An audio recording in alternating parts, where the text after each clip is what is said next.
بسم اللہ الرحمن الرحیم۔ السلام علیکم ناظرین کرام، نئی ویڈیو میں آپ کو خوش آمدید کہتے ہیں۔ ایران اور سعودی عرب کے درمیان سفارتی تعلقات کی بحالی ہو چکی ہے اور اس حوالے سے چین نے ثالثی کرتے ہوئے ایک اہم کردار ادا کیا ہے۔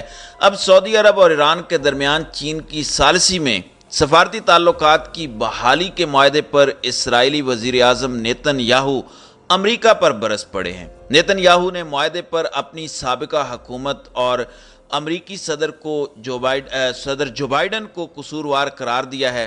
اسرائیل کے سابق وزیر اعظم نفتالی بینٹ نے تہران اور ریاض کے درمیان قربتیں اپنی خارجہ پالیسی کی خطرناک اور مکمل ناکامی قرار دی ہیں۔ ان کا کہنا ہے کہ ایران کے خلاف علاقائی اتحاد قائم کرنے کی کوششوں کو نقصان پہنچا ہے۔ دوسری جانب سعودی عرب نے اسرائیل سے تعلقات کی بحالی کے بدلے امریکی صدر جو بائیڈن کی انتظامیہ سے دفاعی ضمانت مانگنے کے ساتھ ساتھ سویلین جوہری پروگرام بنانے کی خواہش بھی ظاہر کر دی ہے۔ اس حوالے سے بڑی اہم تفصیلات ہیں، بڑی اہم ڈیٹیلز ہیں جو میں آپ کے سامنے اس ویڈیو میں رکھوں گا، کیونکہ عراق، مصر، لبنان سمیت کئی ممالک جو ہیں وہ اس پر خوشی کا اظہار کر رہے ہیں اور خطے کے تمام لوگ اس سے مستفیض ہوں گے۔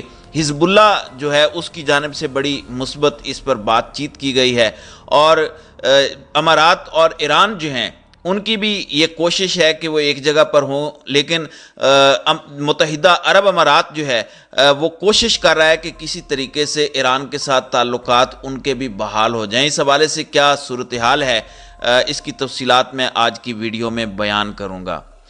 ناظرین کرام، آپ کو پتہ ہے کہ سعودی عرب اور ایران کے درمیان چین کی ثالثی میں سفارتی تعلقات کی بحالی ہوئی ہے، جس پر جو ہے وہ اسرائیلی وزیر اعظم جو ہیں وہ امریکہ سے سخت نالاں ہیں اور نیتن یاہو نے اس معاہدے کو اپنی سابقہ حکومت اور امریکی صدر کو جو ہے وہ اس پر بالخصوص جو ہے وہ قصوروار قرار دیا ہے اور نفتالی بینٹ نے یہ کہا ہے کہ تہران اور ریاض کے درمیان قربتیں اپنی خارجہ پالیسی کی خطرناک اور مکمل ناکامی ہے۔ ان کا کہنا تھا کہ ایران کے خلاف علاقائی اتحاد قائم کرنے کی کوششوں کو یہ نقصان پہنچا ہے، جبکہ اقوام متحدہ، مصر، لبنان اور متحدہ عرب امارات سمیت کئی ممالک نے اس معاہدے کا خیر مقدم کیا ہے۔ امریکہ میں تعینات سابق پاکستانی سفیر ملیحہ لودھی کا کہنا ہے کہ روایتی حریف ممالک کے درمیان معاہدہ نہ صرف اسرائیل بلکہ امریکہ کے لیے بھی دھچکا ہے۔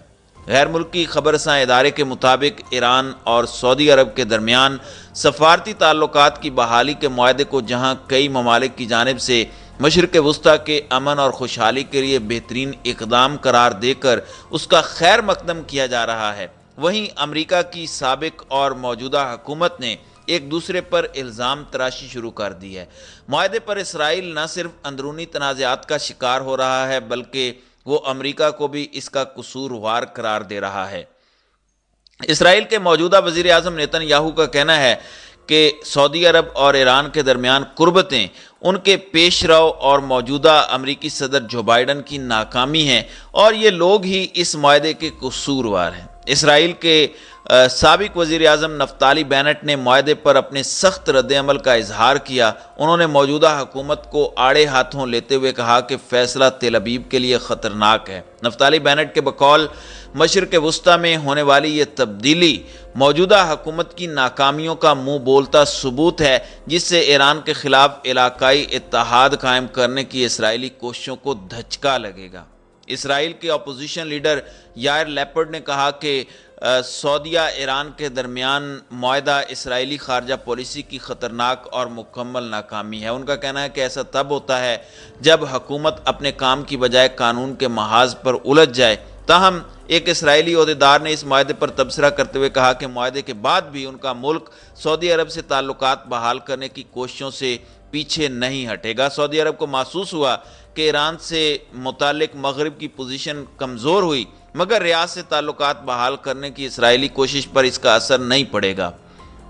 اقوام متحدہ اور متعدد عرب اور خلیج ممالک نے اس معاہدے کو مشرق وسطیٰ کی سلامتی اور خوشحالی کے لیے بہترین قدم قرار دیا ہے۔ اقوام متحدہ کے سیکرٹری جنرل انتونیو گوتریس کے ترجمان کا کہنا ہے کہ خلیجی خطے میں استحکام لانے کے لیے پڑوسی ممالک کے درمیان اچھے تعلقات ضروری ہیں۔ عراق نے بھی اپنے رد عمل کا اظہار دیتے ہوئے کہا کہ تہران اور ریاض کے تعلقات میں نیا باب کھلتا نظر آ رہا ہے۔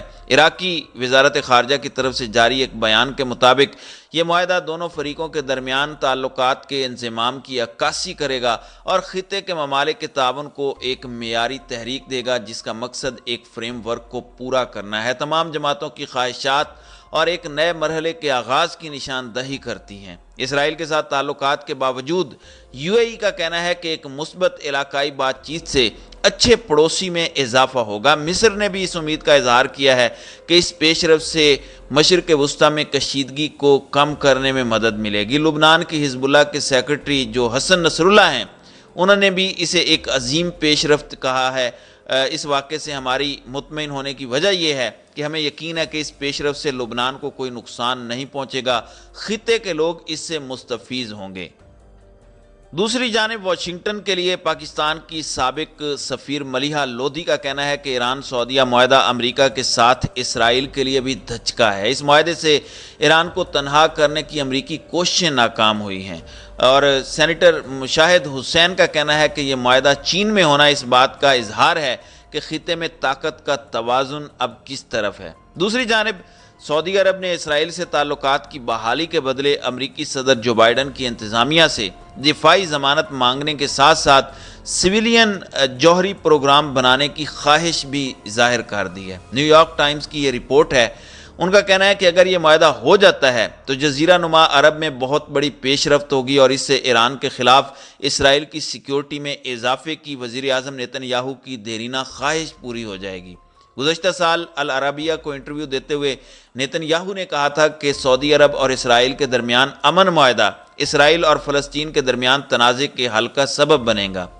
رپورٹ کے مطابق واشنگٹن میں سعودی سفیر شہزادی ریما بنت بندر سعود نے اس سلسلے میں اہم کردار ادا کیا، جبکہ امریکی نیشنل سیکیورٹی کونسل کے بریٹ میک گرگ اور کئی دوسروں نے اس مذاکرات کی قیادت کی۔ سعودی عہدیداروں نے اس سے قبل کہا تھا کہ جب تک فلسطینی ریاست نہیں بن جاتی اس وقت تک وہ اسرائیل سے باضابطہ تعلقات بحال نہیں کریں گے۔ البتہ کچھ اندرونی ذرائع کا کہنا ہے کہ وہ سمجھوتہ کرنے کے خواہش مند ہیں۔ وال سٹریٹ جرنل کے مطابق ایک سفارت خار کا کہنا ہے کہ گزشتہ سال کے دوران سعودی عرب کا بائیڈن انتظامیہ سے سویلین جوہری پروگرام کا مطالبہ پیش رہا ہے، البتہ یہ معاہدہ ابھی کافی دور ہے۔ ٹرمپ انتظامیہ کے دور میں متحدہ عرب امارات، بحرین اور مراکش نے اسرائیل کے تعلقات بحالی کے معاہدے پر دستخط کیے تھے، جسے ابراہم معاہدے کا نام دیا گیا۔ اسرائیل کے سابق ایلچی نے کہا کہ سویلین نیوکلیئر پروگرام کے لیے سعودی عرب کی درخواست امریکہ کے لیے باعث تشویش ہے، کیونکہ انہیں خدشہ ہے کہ اس سے جوہری ہتھیاروں کا بڑے پیمانے پر پھیلاؤ ہو سکتا ہے۔ ان کا کہنا تھا کہ اس معاہدے سے امریکہ اور اسرائیل دونوں کو فائدہ ہو سکتا ہے، لیکن کانگریس اس کی مزاحمت کر سکتی ہے۔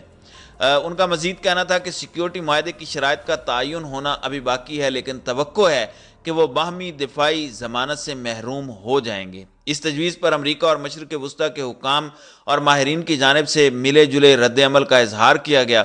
کچھ لوگ صدر جو بائیڈن اور ولی عہد شہزادہ محمد بن سلمان کے درمیان کشیدہ تعلقات کی وجہ سے اس کے امکان پر سوال اٹھا رہے ہیں۔ تجزیہ کاروں کا ماننا ہے کہ اس مجوزہ ڈیل سے علاقائی اتحاد مضبوط ہوں گے، لیکن مسئلہ فلسطین کی اہمیت میں بھی کمی آئے گی۔ سعودی رائے عامہ اس تجویز کی کامیابی میں رکاوٹ بن سکتی ہے، کیونکہ 76% سعودی ابراہم معاہدے کے بارے میں منفی خیالات رکھتے ہیں۔ تاہم تجزیہ کاروں کا خیال ہے کہ سعودی رہنما مشترکہ انٹیلیجنس اور سپائی ویئر کے لیے اسرائیل کے ساتھ غیر سرکاری تعلقات قائم کرنے کے لیے تیار ہو سکتے ہیں۔ تو ناظرین اکرام، آپ کی اس ویڈیو کے حوالے سے کیا رائے ہے؟ آپ اپنی رائے کا اظہار کامنٹ سیکشن میں ضرور کیجیے گا۔